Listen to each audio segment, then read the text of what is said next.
right, guys, it's time for another episode of the PEBAHeads, and we got the full crew back with us today. How's it going? Great. Good. Fantastic. Missed you guys. I missed you That too. wasn't even rehearsed with one-word answers. Oh, time crunch. I love it. I love it.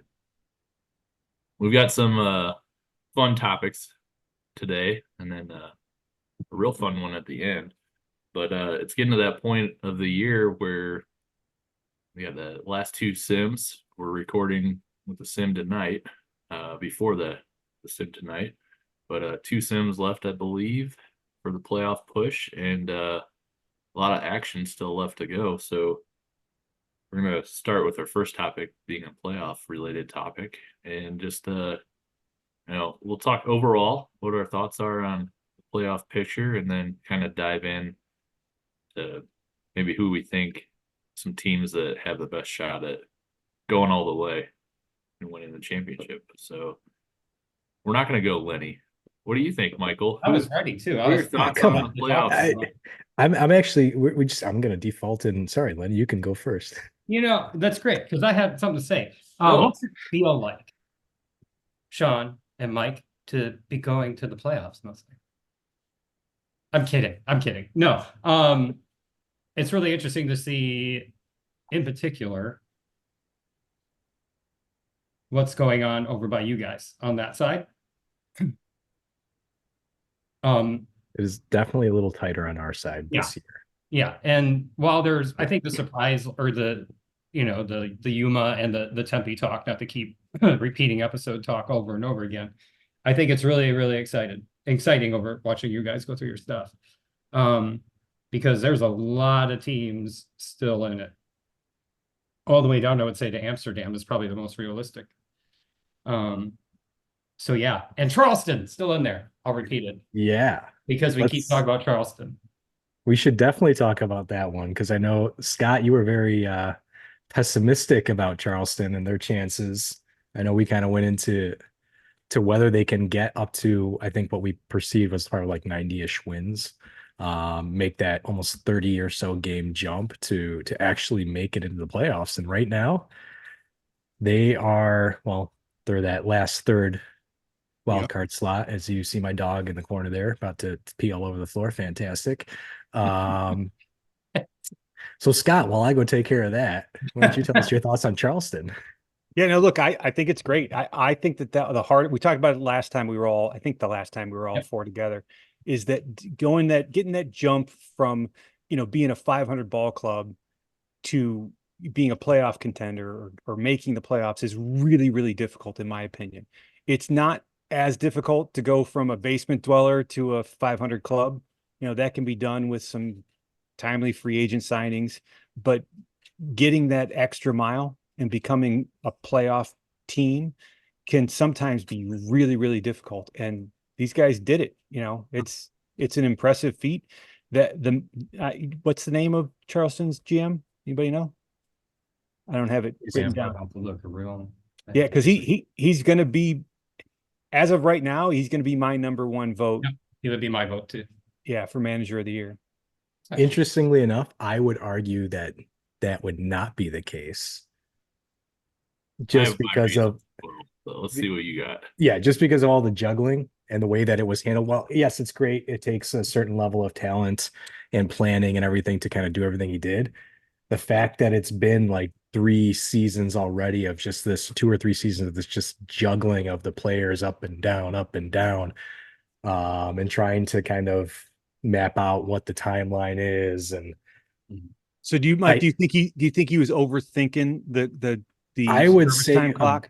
Yeah, I would definitely say he's probably overthinking it. I mean, obviously he had a plan. He had a plan to try to get everyone up at the same time. Kind of that Yuma extended rebuild, kind of stay in the bottom cellar and get as many high picks as possible for a long time.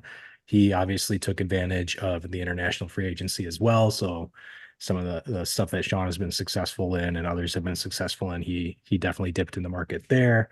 So, I mean, kudos to him for getting lots of players and kind of aligning it all. But at the same time, like, he's completely destroyed his market. He's completely destroyed his fan interest or loyalty, I should say.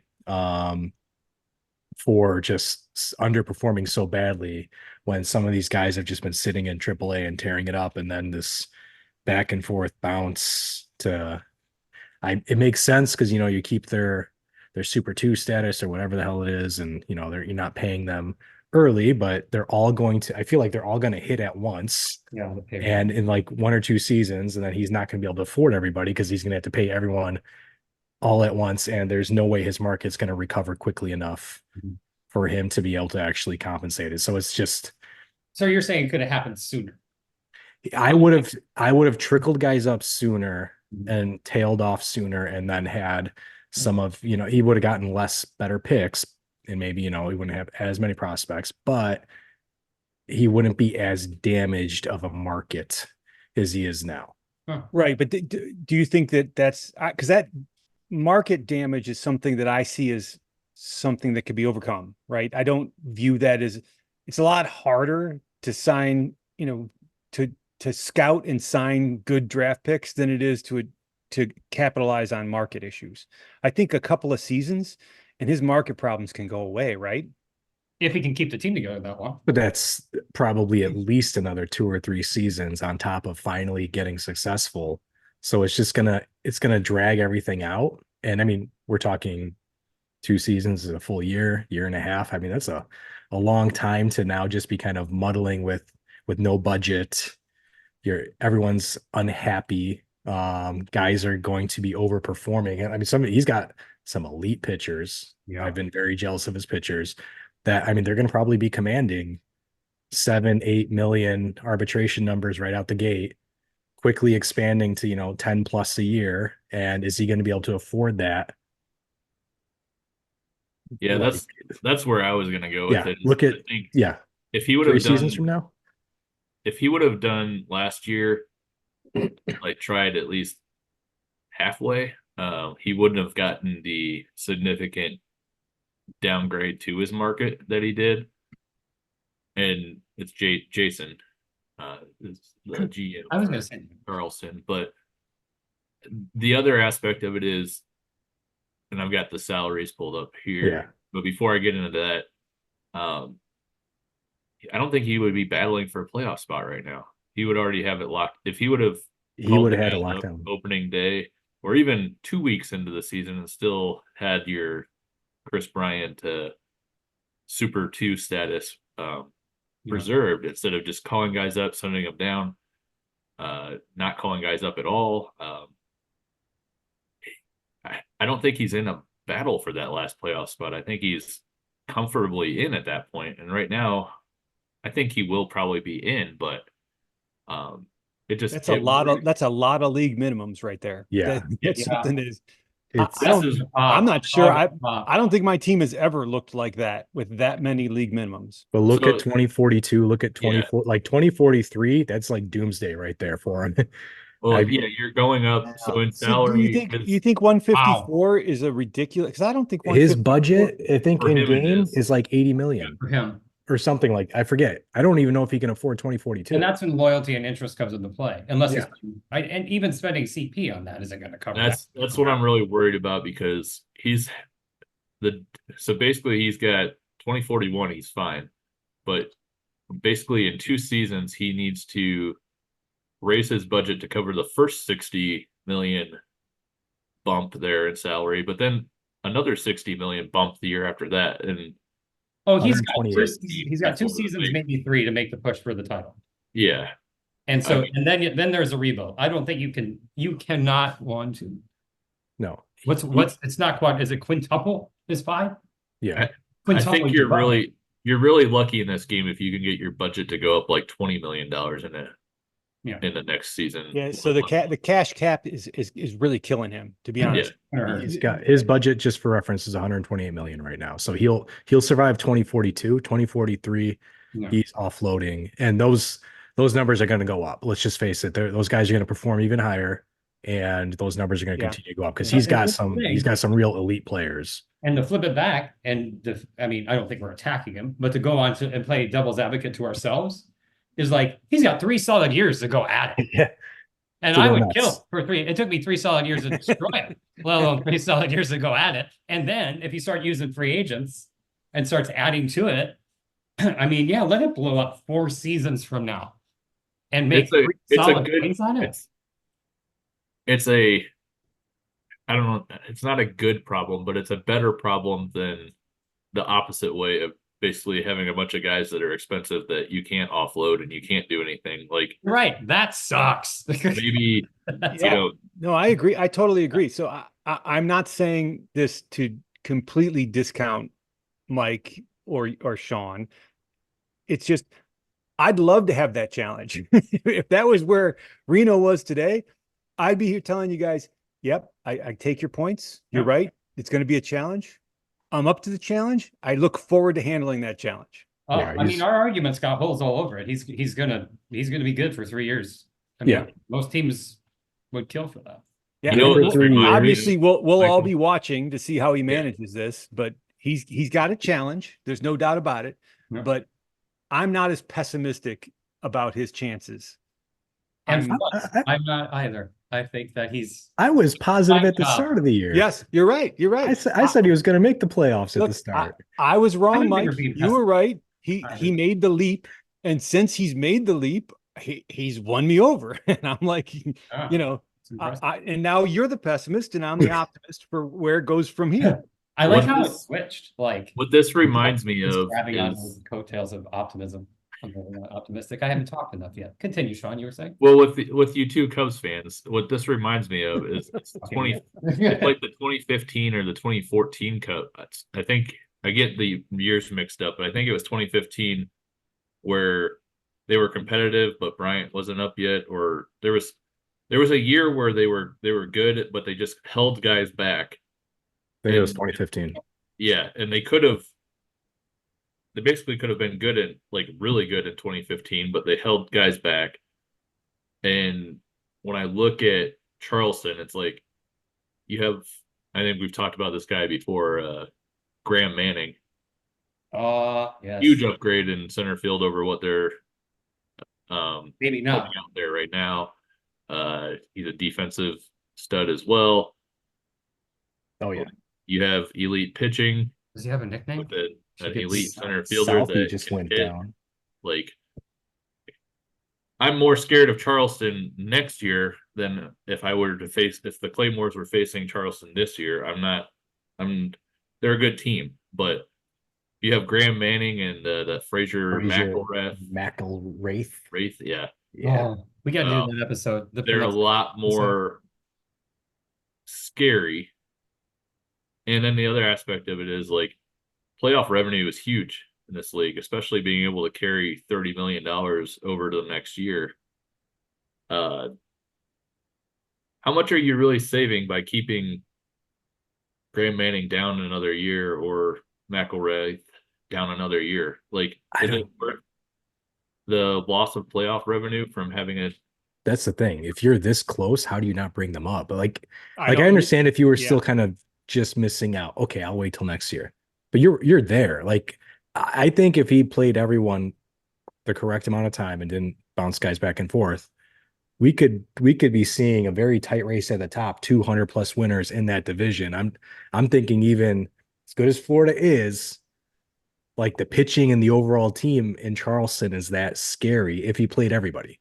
Like I truly Mike, think that Mike, I totally agree with you. The one thing that I would be critical of them is there's way too much talent in AAA, way too much for Yeah. a team that's making a serious push for it. Yeah. He's too slow to promote. There's no doubt about it. He's too slow to promote. And I mean, we don't. I'd love to have him on and let him talk about it. He's Jason's the next. We got was it James last time? Yeah. We were kind of shredding people, and then James came on and defended. I think it'd be great to have Jason. keep going. I'm here, guys. Don't worry. Yeah. No, you're good. Yeah. That we spent a lot. Now of there's a time. giant pile in the corner. So Oh well, So, on the playoffs, does anybody think that Florida's not going to be in it at the end here? Because I'm rooting against them. I don't think it'll be it. I don't think it'll be them. Yeah. So I would love to see the Scottish Claymores or Mike, make it to the championship this My year. offense Those is are my- pretty good. I'm just saying. I know. Those are my I two. looked at both of you guys' teams. I think Sean's team's a little bit better, but you know, I would love to see either one of you guys there, just from a personal standpoint. Sean's got the more complete team, I think, right? Yeah, I don't know how. I mean, Florida's going to have to get unlucky for them not to make it again. And then on the SL, you know, the Ghosts, you know, They're just they're really good this year. I mean, they got if so Tempe can take them on, but Dan's a juggernaut. yeah. If you make me put money on two teams to be in the championship this year, I'm going with Florida and Nihamashi. The Ghosts, you know, they got their second in runs scored and their first in runs allowed. And Florida is flipped. Their first in runs scored and second in runs allowed. Those are big stats that are just hard to overcome when you make the playoffs. Then you look at the Ghosts.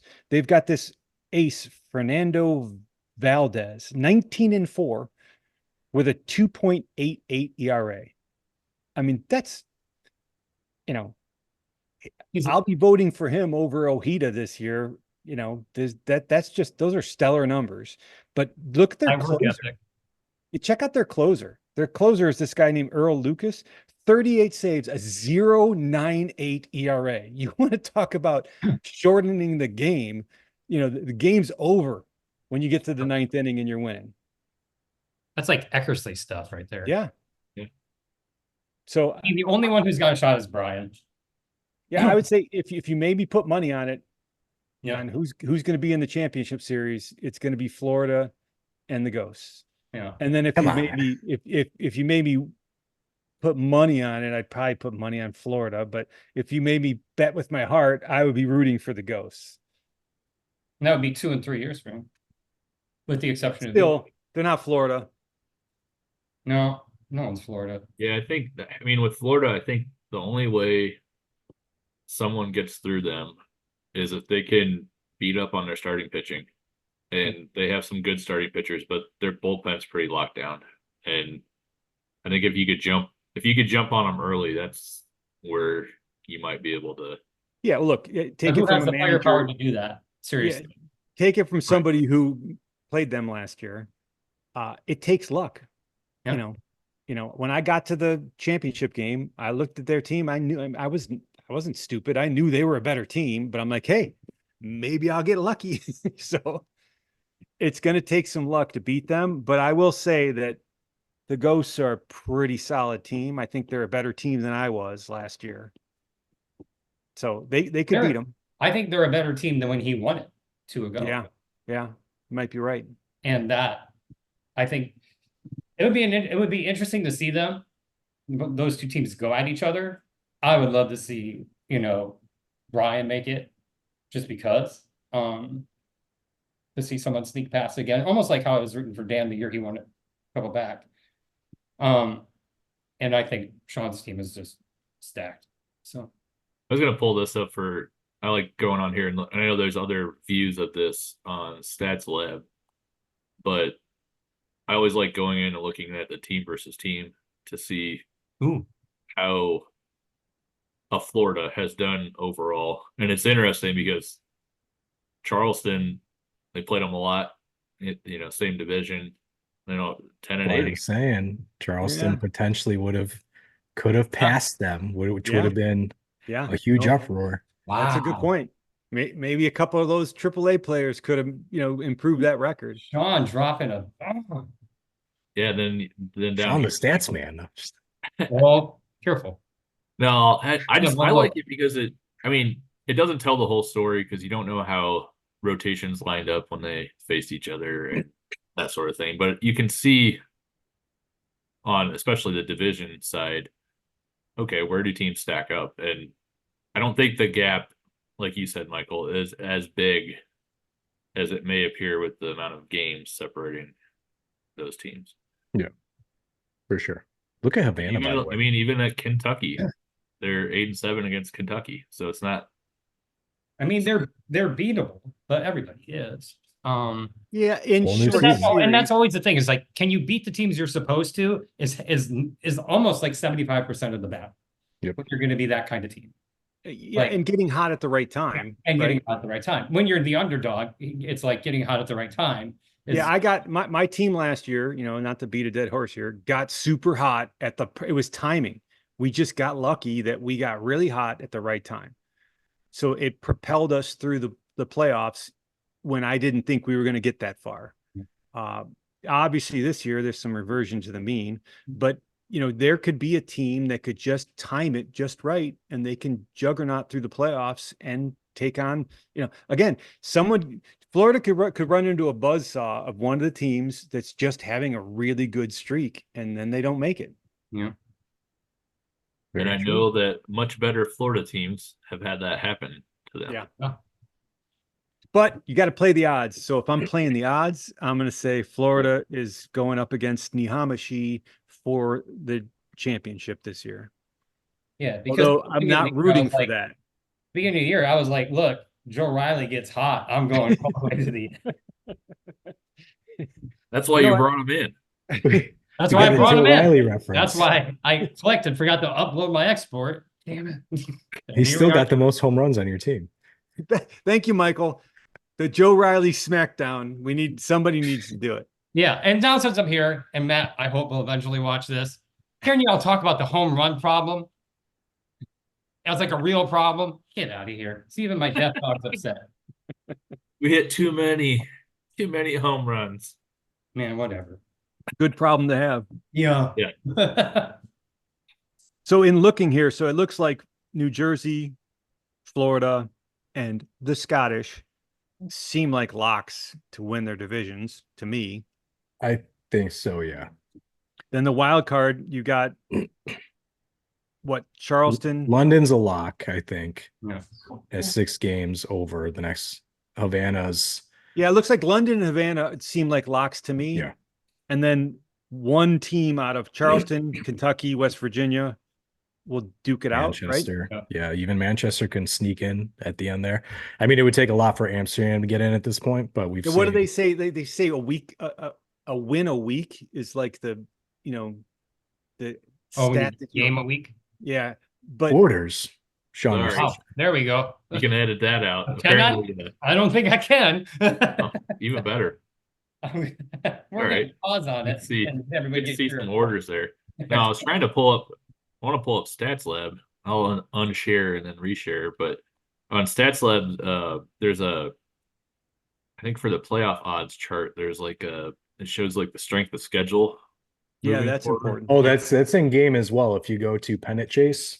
Oh, okay. Let's see, that'll Yeah. be quicker since I have it up. But That's a good screen. I've definitely been watching that. My magic number is 5. Sean's magic number is 8. Since London's a little closer. there we go. Look at my strength of schedule. I think I have the easiest one left. You're a lock, Mike. You're a lock. I'm hopefully 391. yeah, right? Wow. Imagine how much further you'd be ahead if you didn't have the home run problem. Yeah, right. Jesus, man, number 1 in home runs, terrible. So yeah, like this is interesting. Charleston and Kentucky have about. I mean, Kentucky has a slightly easier record. Well, then he goes Sure. right into West Virginia after that too. I mean, there's the buzzsaw. If anything's going to stop him, Yep. They got to play both. That's what's interesting. They got to play both those teams coming up in this next sim. So that'll be really interesting to see. Yeah, things could really change over this next sim, right? Yeah. And then let's see. We'll go down. London's got Scottish. 500. Sean, you got a tough schedule left. Yeah, I mean it's 2 playoff teams, so Yep. definitely could. And I'm definitely not trying to coast in. That's for sure. Havana's got a I just- tight one. Yeah, Havana's got an above 500 schedule. I think that's mainly that London series. Yeah, that's a big one for them because they can control their own destiny there, whether they somehow sneak past London. I mean, I still think they're a lock. Havana, Yeah. I think everyone poo-pooed on Havana after our trade last year, but he got some pieces and it seems to work out for him. And Speaking of he's quick he's- turnarounds. Oof. Yeah, very Oh, quick fast. turnaround. But the fall was really fast too. So the fall was quick and the bounce back up was really Yep. That's Looks almost like West Virginia's got a Reno kind of bounce back. Yeah.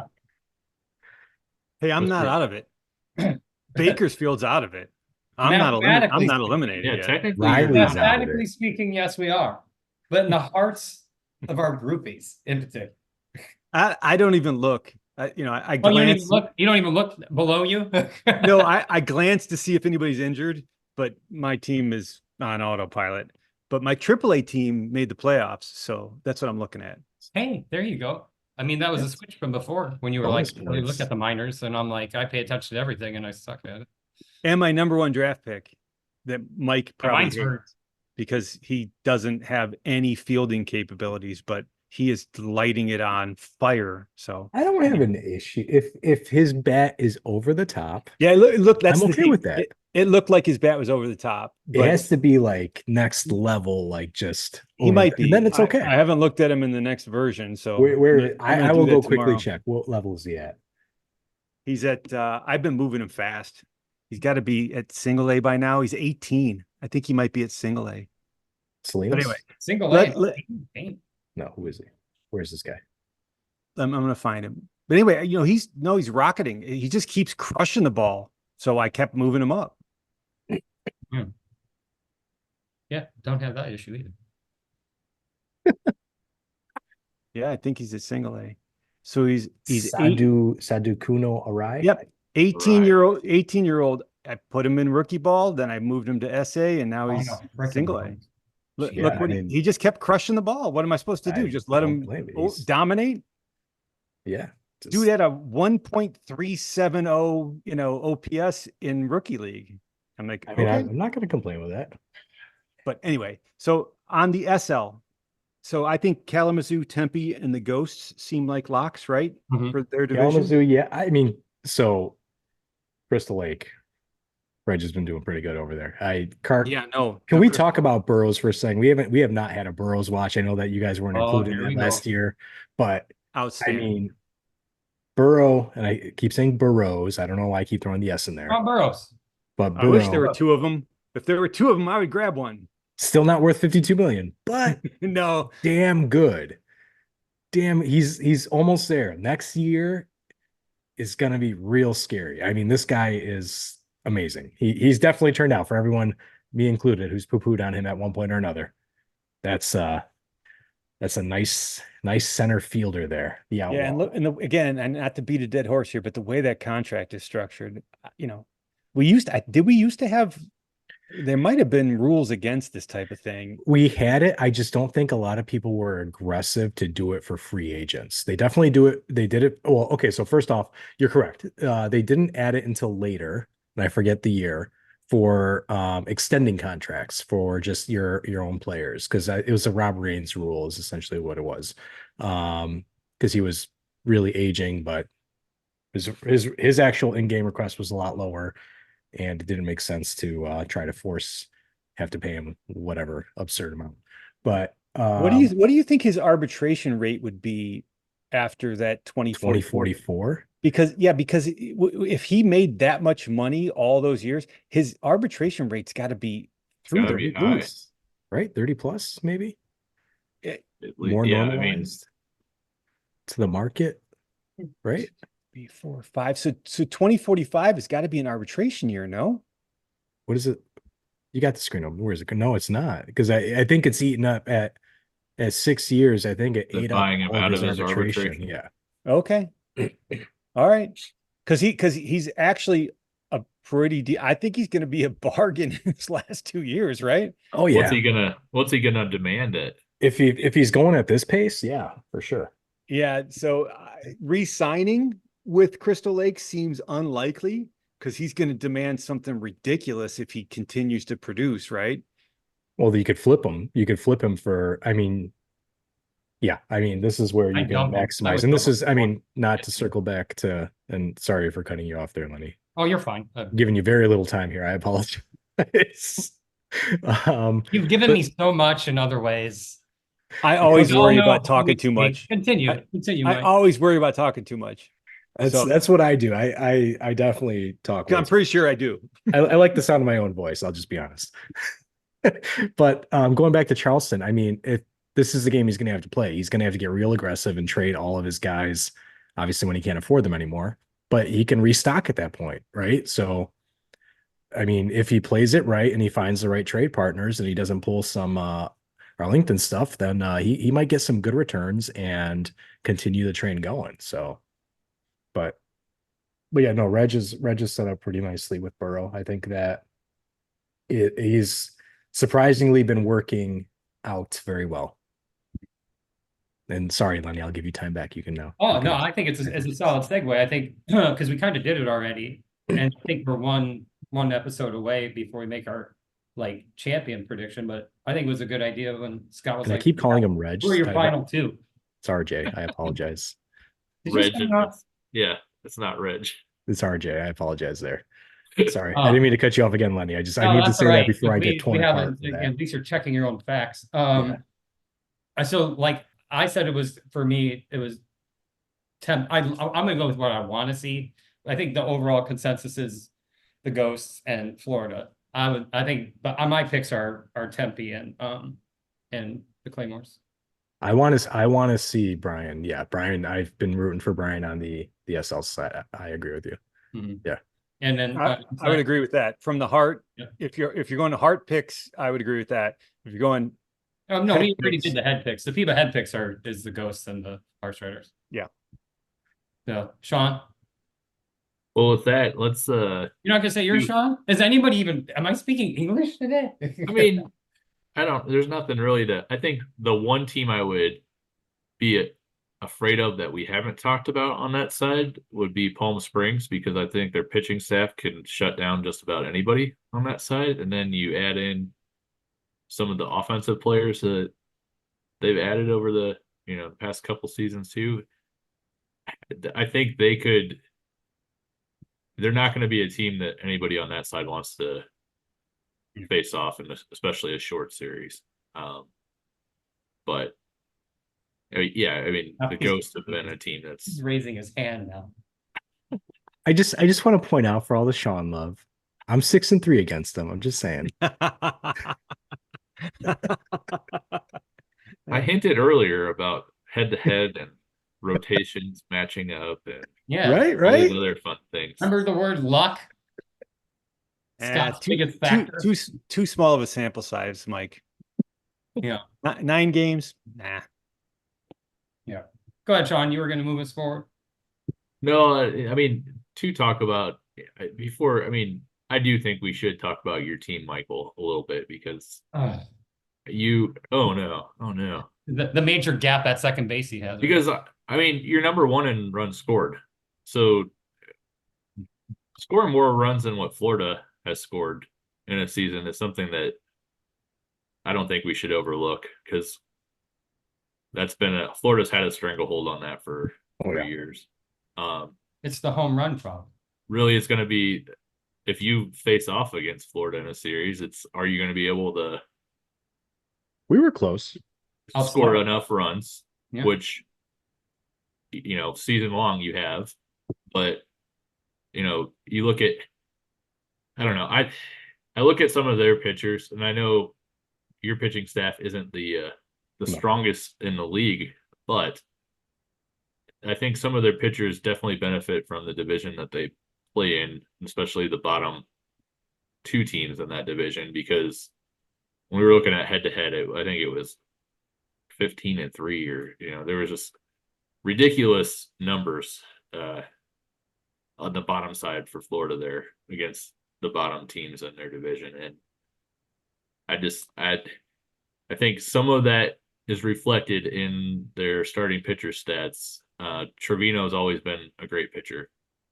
No, there's no doubt about that. But Say on the other, Say's a good pitcher, but I don't know if he would be my ace if I was Florida. I think I would be having Trevino start game 1. But the way that they've had it set up all year, they've had Say as their number 1 pitcher. So I don't know. After you get past those 2, I mean, I don't think you're that far off. Yeah, Goto's definitely benefited from good defense. Same with Acevedo. They're not anybody lights out. Baroa is not I mean, he was kind of a fluke last year. At least everyone was saying he was a fluke last year. So I mean, his top two are lights out, but his defense is also amazing. And obviously when you have And the back end of the Wandle, bullpen too. yeah, back end of the bullpen's amazing. Van Wandel's hitting 354. Like, come on. This guy's just breaking it all. Gordon Knopp's hitting 330. I mean, these two guys in the middle of the lineup, they don't even care about the rest of the lineup at that point. It's difficult. Yeah. It's definitely a strong wall. Yep. Well, let's transition over to a fun segment that we've done in the past, but Wait, do we have time for a commercial? oh, that's after I don't know, this Lenny. No, yeah, we're doing this first. Okay, let's do this. We got stats time with our stats man Scott here. And Scott, what do you have for us today? Stat man. So I'm not sure anybody, there didn't seem to be a lot of fanfare. It's possible that I just missed it, but I was looking back and another subject that we've talked about before is pronunciation of names. And I definitely went to Google and got this guy's pronunciation because I had no idea how to pronounce his name. I love it. Alejandro Luan. And that's how they told me to pronounce it. Luan, Lujan, from West Virginia. This not so young man, 41-year-old third baseman. He's as old as I am. He became one of only 3 players in the league to hit 3,000 hits. He surpassed the 3,000 hit mark. So he joins the ranks of Brad Davis and Rob Raines. So I think it's important to note, and that's a pretty big accomplishment. Again, in the history of the league, only 3 players have ever hit 3,000 hits. Wow. Brad Davis, Rob Raines, and now Alejandro Luan, the not so spry and young 41-year-old third baseman from West Virginia. I think what's most exciting about this is the fact that he's got over 1,000 RBI and only 62 home runs. Yep. Like, I that's agree. impressive as well. That's insane. Clearly not a power guy, but I love these types of hitters. This guy knew how to connect the bat to ball. He knew how to get on base, and he could drive in some runs despite his, somewhat lack of power. His doubles are good, right? Those are some significant doubles numbers. Even his triples aren't bad. Yeah, his triples are pretty decent too. Just not a home run hitter. And I like those types of guys, right? That's a type of player where I would love to have that guy. So, and started with Crystal Lake. I think he was traded to Yuma. Yep. Then he was definitely, I think he was traded to West Virginia, but he found a home in West Virginia. This dude's been playing for West Virginia for a very long time. Yeah. Was traded to Yuma for, I'm assuming, a guy that Jared Ricks is probably not even in the game. Retired, long time. Scroll down. Did you blind call that? Oh yeah, it's just back in the day. Come on, this is this. No offense to Bob. This was typical. I'm not trying to. I'd rather. He's done a lot better. Bob has done a lot better. Kudos to him. But anyway, so another thing. So I looked up the next highest hits total guy, and it's a guy named Clarence Carpenter. Anybody remember him? Oh yeah. He was on Canton for a hot minute, I think, right?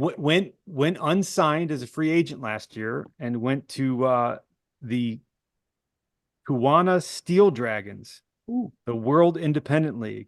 So he's at 2977, but 135 hits this year for the World Independent League are counted towards that. So yeah, I don't like the way they do that. So if you can hit his batting stats there, I wish they would discount that, but they throw, if you scroll down, they'll throw that in. I don't think, no, it's not. If you switch it to MLB. Filtered by Major League. 2977. Yeah. So he's at 2977. So if this guy could somehow get signed next year. Oh, he's locked up for 3 years. I don't know how. Oh, he's locked up 3 years there. 2042. Somebody go after him. Yeah, so he's locked out, right? I mean, what are the chances this guy's gonna vesting option? Maybe. Maybe Yeah. he gets out a year early. Lock him up for the 3,000. Come on. Yeah, I get it with the whole Bill James phenomenon, and I'm on board. There are better stats to be looking at than hits, but it's still you can't deny getting 3,000 hits is a pretty significant Oh, accomplishment. huge. And this is one of those old school stats, that I think are still important. And kudos to Mr. Lujan for his 3,000 hits, which he accomplished on June 12th of this season. So that's almost 2 months ago. It is more than 2 And months if ago we in look game. at it, I think I was looking at it this morning, and I think it might be a little while before we get another one. So, because the guys who were close, there were a few active. Again, this Carpenter is not, he's active, but I don't see how he's going to come back and make it. It's gonna take some time, but there'll be another one. I'm just not sure who that's going to be or when it's going to happen. Pedro Rodriguez, how old is he? 39 as well. I just noticed this as well. He's 1 home run shy of 300. Ooh. Ooh. Bring him back. Kalamazoo has Pedro, and he's the next closest. He's 39. He could potentially get it, but other than that, So, question for you guys: do you guys ever look at this stuff? oh yeah. I Oh, well, yes. I don't know if everybody's in. This might be for Lenny. When you know that you're not going to accomplish anything win-wise, In my life or in this game? both. Do you look for these types of players? Because I do. That's kind of fun to like sign a guy who can get to his 3,000th hit on your team, or sign a guy who can get his 400th or 500th home run. I've done that before. I think it's fun. It's something to kind of play with and enjoy, knowing that you just don't have the horses to make the playoffs in a specific year. I'll answer that after I'm done scheduling my therapist really fast. Yeah, I don't. The problem with me is I think I'm going to win every year, and every other year I win. No, what I do is I just I look at Mike's team and I turn on, my sad Spotify station, and I board with Joe Riley's face next to Mike's. Hey, but he might see his 300th home run. That's what he signed him for. Yeah, that's exactly. No, no. To somehow make it serious, I dig. Sometimes I get into like what I call the YouTube rabbit hole. I don't ever find anything as cool as you, but no, I found a suspension. That's what I found. But it was on my team. So there you go. The fact I even noticed it. Oh, good. I think it's a good time to find the commercial. Lenny, you're my favorite. You're my favorite. Well, one quick thing. Okay. Now that I have it shared on here, if you do want to look, you can go on Stats Lab, and they've got active and inactive players you can filter by hits, whatever stat you're looking for. For those that don't know where to look at it, but that's just on the leaderboards tab, and then you can select players or teams, and then you can dig in with career or regular season. You can do postseason. I mean, I think it'd be fun in the off season just to look at who the greatest postseason hitters are in the league. We should do like a people have PEBA always said, like, the stats people are like, oh, it's a crapshoot. It doesn't matter. It's a small sample size. And I'm like, there's always guys though that are clutch in the postseason, and it'll be interesting to see how the game handles that. If it is just a random thing, or if there are guys that stand out compared to the rest of their peers. This is where Frank going through a Stats Lab tutorial again would be great. There's so much stuff I still don't know within that system. There's so much. Maybe that's why I don't. I think I hit a ceiling just of knowledge of. I mean, you showing the head-to-heads. I didn't even know how to do that. Now I'll do that all the time. Like, yeah, and I know that there's an even, I think, more in-depth head-to-head view that is in Stats Lab. Yeah. I know Frank had showed me like the different. I know when we did our interview with him, he had showed us kind of some of those early stage ones. But yeah, we could do multiple ones. Just dive into the tutorial the on deep stuff here. And thank you, Sean, for clarifying. It's Frank, Frank. not Frank. No, it's I easy keep going. to- I default yeah. to Frank, but yeah. And now I might not dig into stats deep, but I do know how to say Frank's name. You got one up on me there, Lenny. That's and one's all I need, Mike. It's called leverage. Well, this is a good time for us to see what you have I just for us for a commercial, Lenny. We got to pay the bills, and we do. I don't know how you're going to top last week's Well, yeah, we're just gonna New move Jersey on. commercial, No, but we're good. We're good. We'll I'm find. sure there's plenty of other great commercials out there. Yeah, I think the Big Easy's on the list this time. Oh, okay. Yeah, Nice. Looking forward to it. yeah. We'll do that. We'll see everybody a little bit.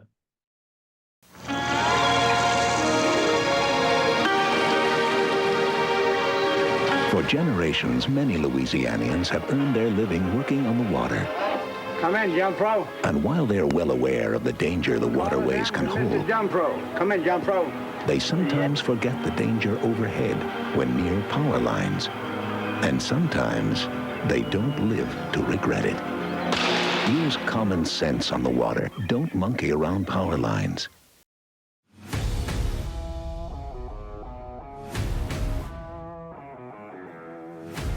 All right, we're back. Lenny had to drop off, but we've got his recording for this next section. He's going to be still involved with us, so we're going to do a little bit of a peek behind the curtain for the PEBAHeads and do a question that Scott had presented to us, and I think it's really cool.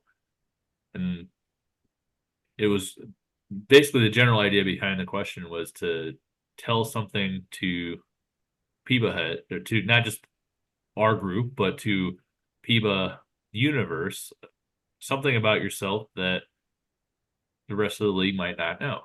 So with that, we'll have Scott. You kick that off. Yeah. So my thought was, just the whole, thinking behind this type of podcast thing was to just get to know each other a little bit better and, peek behind the curtain, as Sean said. So I'm going to start off by saying that I operate a United States flag drop box in my community. There was an Air Force veteran who had done it before me, and there was a phone number on the drop box. It kind of looks like a mailbox. It's up at City Hall, and people put their old flags that are tattered, torn, ready for discarding. And my wife would put flags in there from her father or her, relatives. And there's a phone number in there that says, if full, call this number. So she called the guy to say, hey, it was full. She ended up striking up a conversation with the guy, and he said, hey, just so you know, I'm not going to be doing this much longer. I'm moving out of state.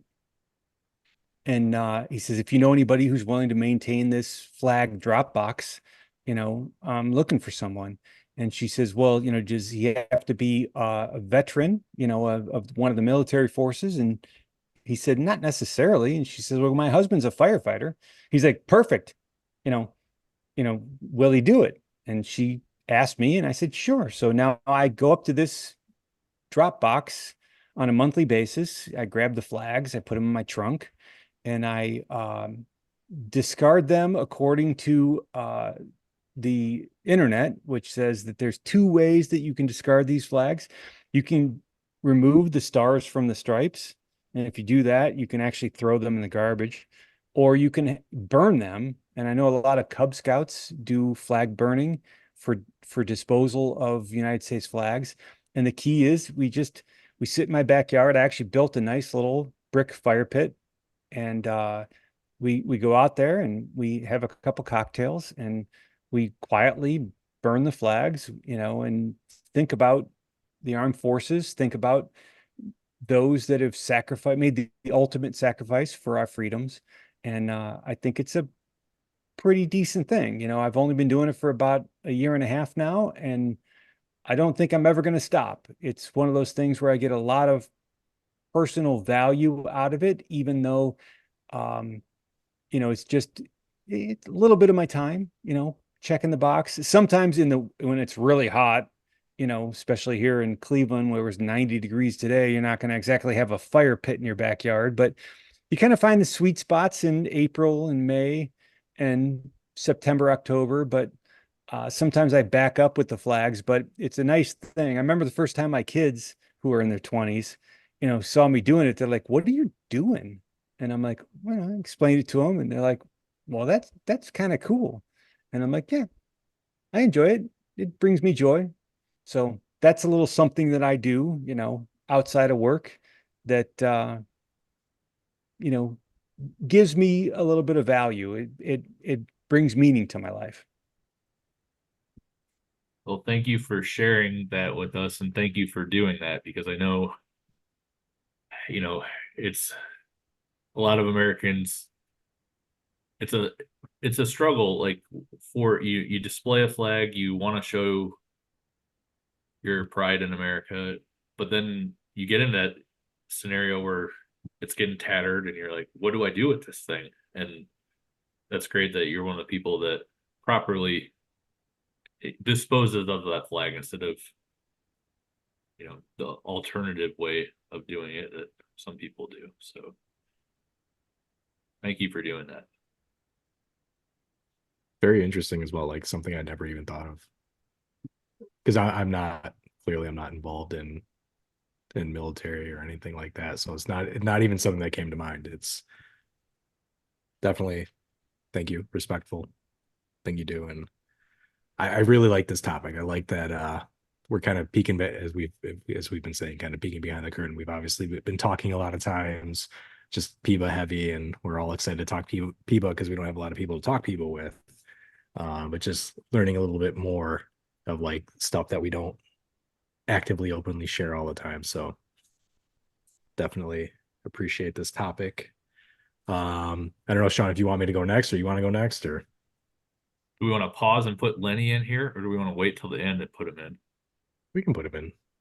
Let's hear some of Lenny's thoughts. All right, let's pause for Lenny's thoughts here. All right, thank you, Lenny, for your thoughts. Hopefully that's long enough. Hopefully they were really good. No, I do it. No, Like I said, I like I this know topic. Lenny was Good one. excited to and had to step away before we were able to record. So I look forward to seeing what his are when we rewatch this. But yeah, you can go next, Michael. Mine's a lot less exciting than Scott. I would say for me, okay, so I grew up with what pretty much when video games came up, right? So like you kind of grew up, you learned not to talk about certain things because you would get ridiculed at times. Like, despite the fact that I grew up with video games and video games are normal now, you kind of grew up knowing you don't talk about video games to everyone because you're going to get made fun of. And that's not even what I'm sharing, but that's just kind of like the example of, so this is like another one of those topics where you learn to like, yeah, you might be interested in something, or you don't tell everyone because you're going to get looks or someone's going to make fun of you. And at this point, you know, I'm in my 40s, so it's probably, I care less about what people think. But like, I'm a big alien conspiracy follower. So that's what I was going to share. I'm a big sci-fi guy, and I'll say like last year when they had all of those court cases about aliens, I was going deep into the Reddit circles and the research and deep diving into various videos and information. Like for whatever reason, I'm very interested in that. And surprisingly enough, like I found out my father, like I don't know how it randomly came up. My father, same way, interested in it, like never talked about it, randomly had something on about aliens. I was like, oh, what are you watching? And then we kind of both sat down and watched it. But yeah, like I will randomly just go down rabbit holes of looking up various conspiracy theories about aliens and stuff. And yeah, not as interesting or as important as Scott's topic, but a little bit about myself. I don't know why it interests me so much, but Have you ever been to Area 51? I have not. I do definitely believe there's other life out there. But yeah, it's kind of wild because oh, we're gonna look at some more sales Now, stuff. now these prices are not up to date, but you know, I've got some shirts here on my website that you might be interested in. Ancient astronaut theorist, ancient alien theorist. Just I saying. don't know. I want to say it's probably my love for sci-fi and stuff like that that's kind of really gotten me thinking about it. But yeah, no, I tend to go down rabbit holes and start researching stuff and looking up and just getting excited for finding out new information if there's stuff out there. And yeah, that's a little peek behind the curtain Well, for at me. And least you're not a psycho who believes in ghosts like my wife and my see, son. see, that's the So thing. Like I look, I don't. can respect the alien thing. I don't believe in aliens, but I can respect it. It's the ghost people. They're just I get psychos. I get ridiculed for not if it's like if you believe in aliens, how do you not believe in ghosts? I'm like, I don't know. I just don't. I don't know Yeah, why. stick to your guns. Stick to Yeah, your guns, I man. mean, they're like two totally different things, right? I mean, they are. I agree. They're completely different things. Completely different. one is based on science, and the other, who knows? The Nice one. possibility is out there. I'm just saying it's Nice one. But what closed that door?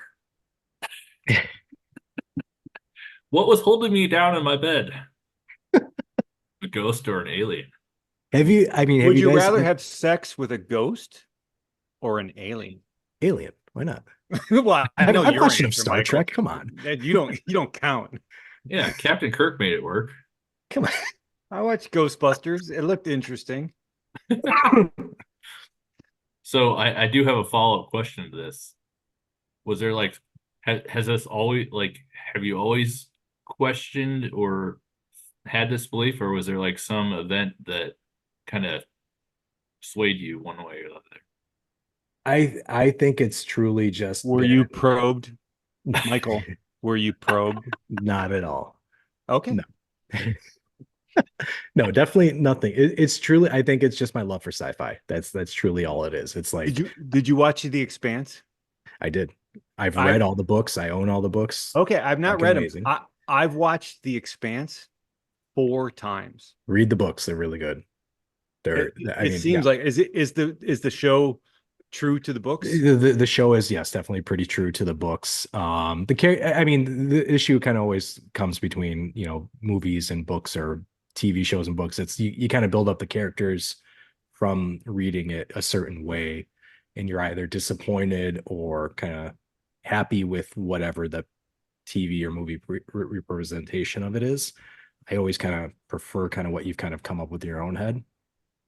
But yeah, no, that's definitely if you have not, I mean, if you were big into Battlestar Galactica or something like that, and Yeah, I watched it. Yeah, yeah, I liked it a The lot. Expanse is probably like the next big soap opera, space opera, if you want to, use the terms, but it's definitely a good one. But yeah, no, I've always been into sci-fi. I will say the one thing though, I did have, and I don't know if you guys ever, I've had sleep paralysis once, and that is some weird freaky shit. And I'm not saying it's aliens, like that's where you start going into like other stuff, but I'm telling you, I don't know if you guys have ever experienced that, but that is some weird, scary shit. Look it up if you haven't. Thank you, Michael. Yes. You definitely caught me off guard with this one. I'm going to need time to process it, but thank you. Don't think any less of me, Scott, please. I don't. I don't. No, But- this is good. Like you're getting a different layer to your PEBA knowledge and your coat. And I think the New Jersey Hitmen. Yeah, I think they should be the New Jersey Aliens. maybe one of your minor league teams. No, I tend to stay with themes, so that would be hard for me. I will just say I did just download the new sim. I won't give any spoilers out, but Oh, well, spoiler is Reno didn't make the playoffs. sadly, that's true. But I would say it's pretty much, I'll just give this. It's pretty much almost entirely locked down at this point.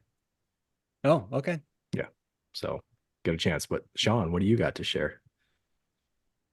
Well, I was debating which way to go with this because there's so many.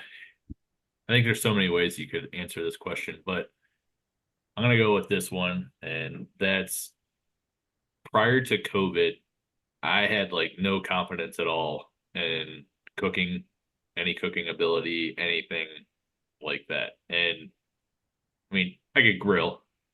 I mean, the grilling burgers in summertime, hot dogs, brats, that type of stuff.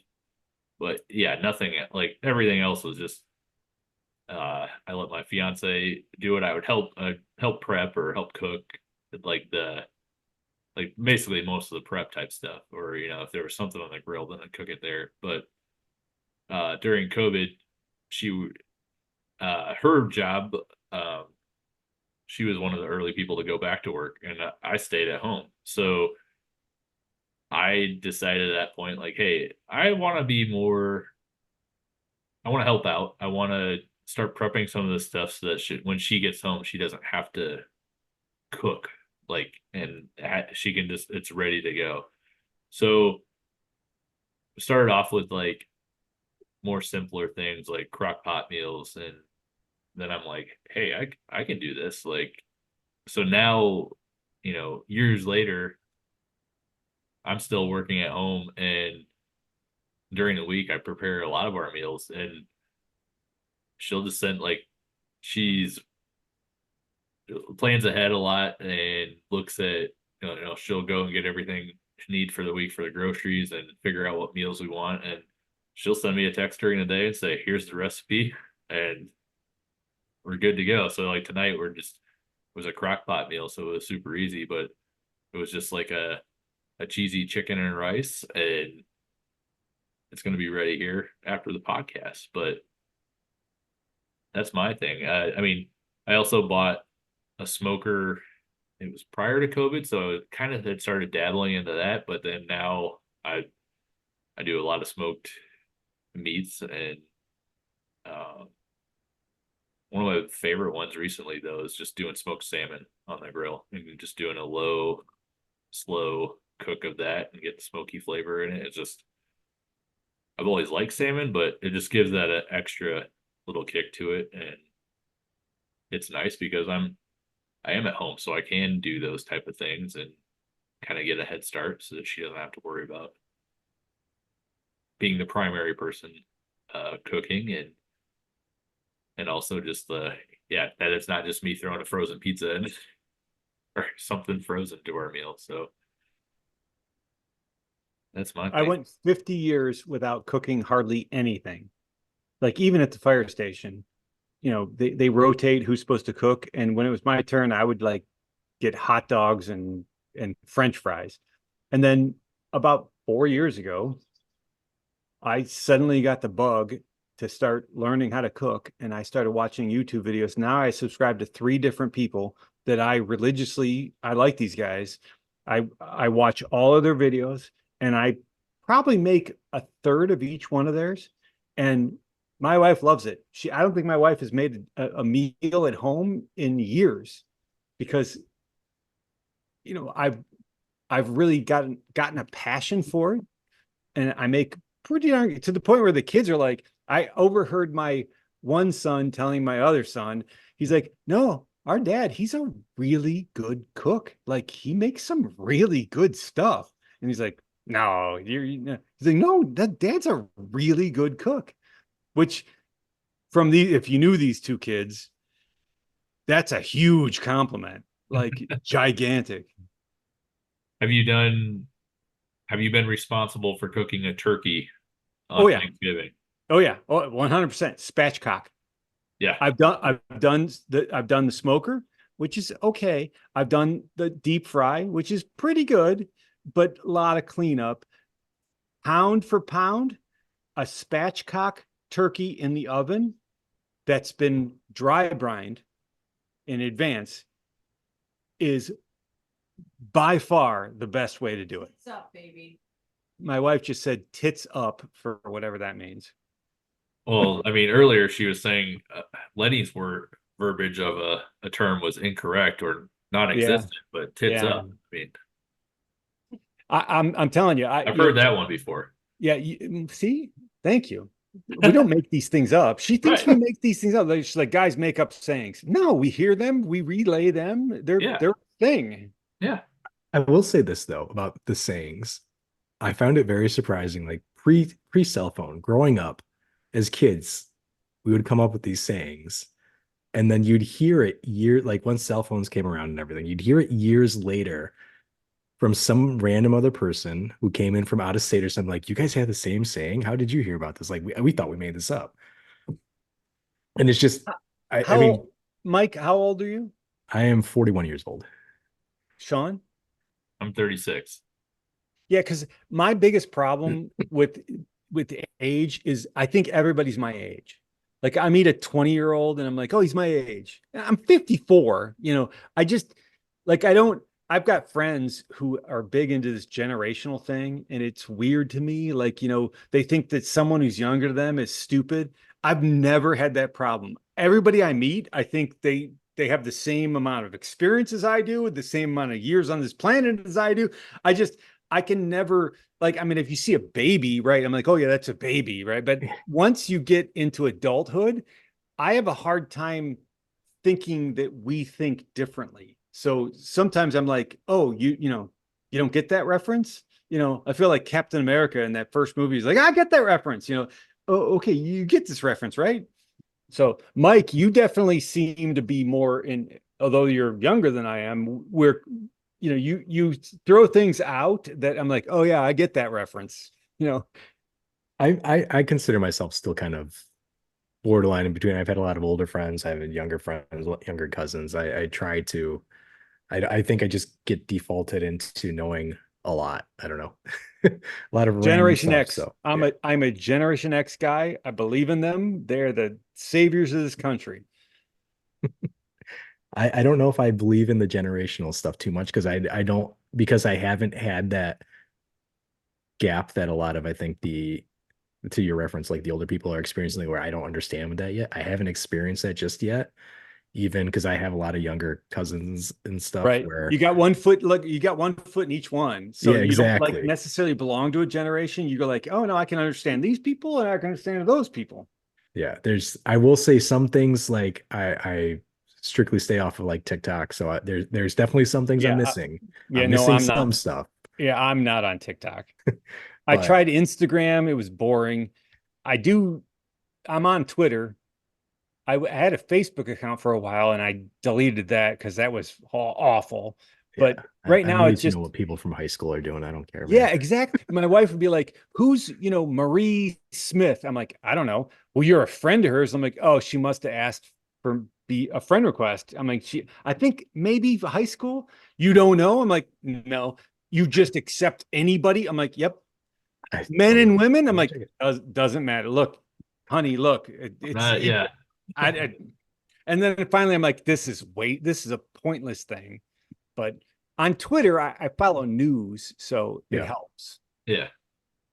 Yeah, I agree. The thing I've always struggled with like the generation thing is I have some cousins that are considerably younger than me, and I think one's a junior high, and so she'll ask questions about stuff, and I try to explain to her. I'm like, and you have to like take that step back to realize like I'm like old enough to remember what it was like before cell phones, but Yeah, I'm also exactly. grew up in that age where everything was moving so fast and technology was moving so fast that like it's like I didn't have a cell phone at her age, but at the same time, what were the cell phones at her age when I was that age? Like, I mean, I can remember the first cell phone that I think my mom got the first cell phone in our family, and we'd be bugging her all the time to play the stupid like snake game where you're going around trying to get the apples and not hit your body. The Nokias, the brick phones. I remember CompuServe, which was the internet's like original thing. Like I had a friend, I didn't have it, I was too poor, but he had the internet like before, I think it was before dial-up. It was a type of dial-up, but it was, it was the internet in its infancy. And would go over his house and we'd look at his computer and we were, experiencing the internet in its infancy. Like I'm not Joe Biden old, but I'm getting close.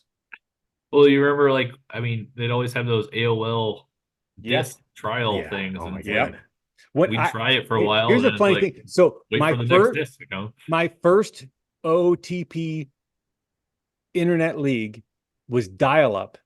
Oh, And yeah, and I would dial up when my kids were infants, and my wife would complain in the morning because she said, "Oh, my sister was trying to call all night long, but the phone was busy because you were on that gosh darn baseball league." So think about that, guys. I'm old enough to do this game with a dial-up that was on a landline. I'm an old fucker. there you